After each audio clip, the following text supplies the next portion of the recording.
যে দুইটা জিনিস কানেক্টেড।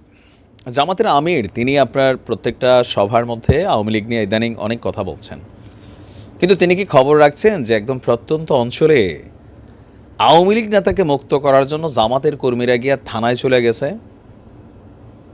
মানে তিনি কি খবরটা জানেন সেটাও জানাচ্ছি। পাশাপাশি আওয়ামী লীগ ফিরবে, ঘন ঘন দেখা যাচ্ছে কিছু কিছু জায়গায় কিন্তু সত্যিই ফিরছে। তেমন একটা জায়গার কথা বলছি, মাঝখানে আমরা দেখছি যে আওয়ামী লীগের নেতাকর্মীদের বাড়িতে আগুন টাগুন, বিভিন্ন জায়গায় হামলার ঘটনা। বাট পরিস্থিতি কেন জানি লাস্ট 2-1 সপ্তাহের মধ্যে বদলাই গেছে।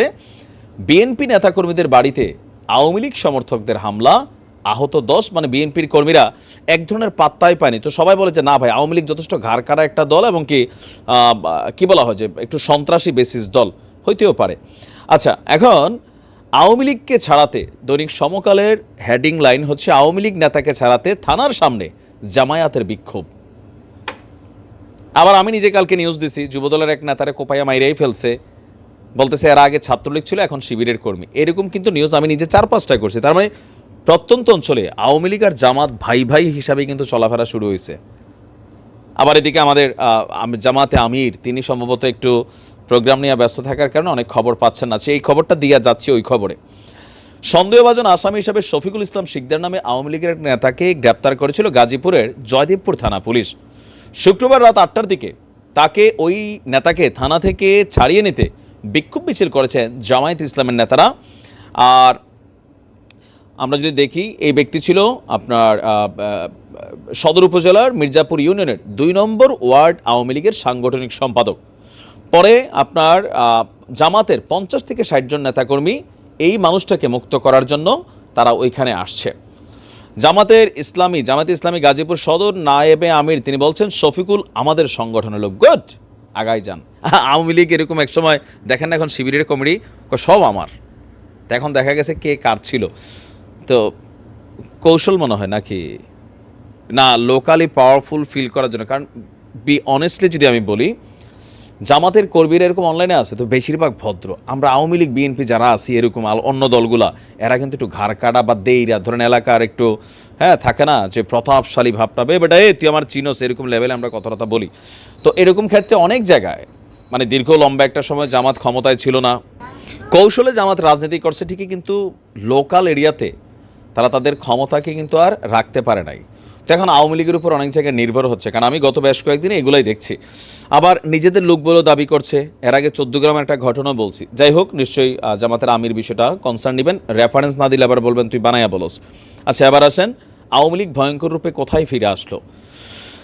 এই ঘটনা ঘটছে তাও সমকালের নিউজ।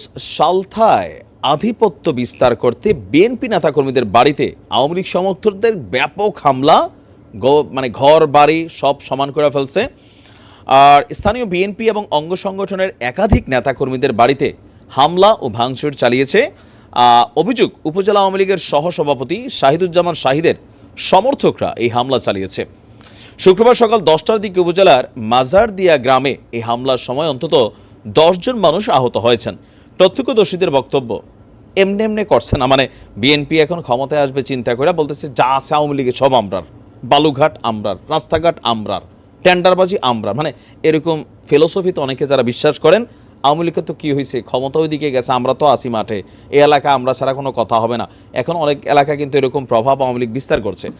ওই সকল এলাকাগুলোতে বিএনপি নেতাকর্মীরা বা বিএনপি কিন্তু পাত্তা পাচ্ছে না, প্রশাসনের সহযোগিতা ছাড়া এখনও বেশিরভাগ জায়গায় আওয়ামী লীগ পলাতক অবস্থায় যতটুকু মানে শক্তিশালী ভূমিকা রাখতে পারছে। আমি দেখছি কয়েকটা নিউজের মধ্যে যখন দেখি তখন মনে হয় যে পুলিশ প্রশাসন বা এই সমন্বয়ক ইস্যুগুলো বাদ দিলে পলিটিক্যাল দল হিসেবে বিএনপি, জামাত, আওয়ামী লীগ, এখন আওয়ামী লীগ বিভিন্ন জায়গায় তারা কিন্তু তাদের এই ধরনের প্রভাব প্রতিপত্তি বিরাজ করছে, এমনকি বাকি রাজনৈতিক দলগুলো তারা ভয়ও পাচ্ছে। আধিপত্য বিস্তার নিয়ে গত 24শে ডিসেম্বর মাঝারদিয়া ইউপির সাবেক চেয়ারম্যান হাবিবুর রহমান হামিদের উপর হামলা চালিয়েছিল আওয়ামী লীগ নেতা শহীদুজ্জামান শহীদের সমর্থকরা। এ নিয়ে স্বেচ্ছাসেবক দলের সভাপতি হারুন মাতুব্বরের সমর্থকরা প্রতিবাদ করলে দুই পক্ষের সংঘর্ষ হয়। আর শহীদের সমর্থকরা এখানে মারধরের শিকার হয়েছে। এরপর শহীদের সমর্থকরা আবার হারুনের সমর্থকদের উপর হামলার পরিকল্পনা করছিল। এরপরে আপনার শহীদের 2 শতাধিক সমর্থক দেশীয় মেশিনারিজ নিয়ে হারুন সমর্থকদের বাড়িতে হামলা চালাইছে আর কি। তো বিভিন্ন জায়গায় বিভিন্ন ঘটনা ঘটছে আমরা যা দেখছি। তো কি মনে হচ্ছে আসলে আওয়ামী লীগের এই ব্যাকবোন পাওয়ারটা কই থেকে আসতেছে, নাকি না দল হিসেবে আসলে এরকম ধরেন খুব ঘাড়তেরা, কোনটা? থাকে না এলাকা ভিত্তিক, যেমন ব্রাউনবাড়িয়া লোকদের নাকি ছোটবেলা থেকে একটা কলিজা আলাদা তৈরি হয়ে যায়, অনেকে বলে আর কি, কারণ যেমনি ভাই টেরা বল্লম টলম বলে নামে। তো এই ঘটনাগুলো আওয়ামী লীগের নেতাকর্মীদের জন্য খুব বেশি পজিটিভ ভূমিকা রাখবে না, এটা মনে রাখেন।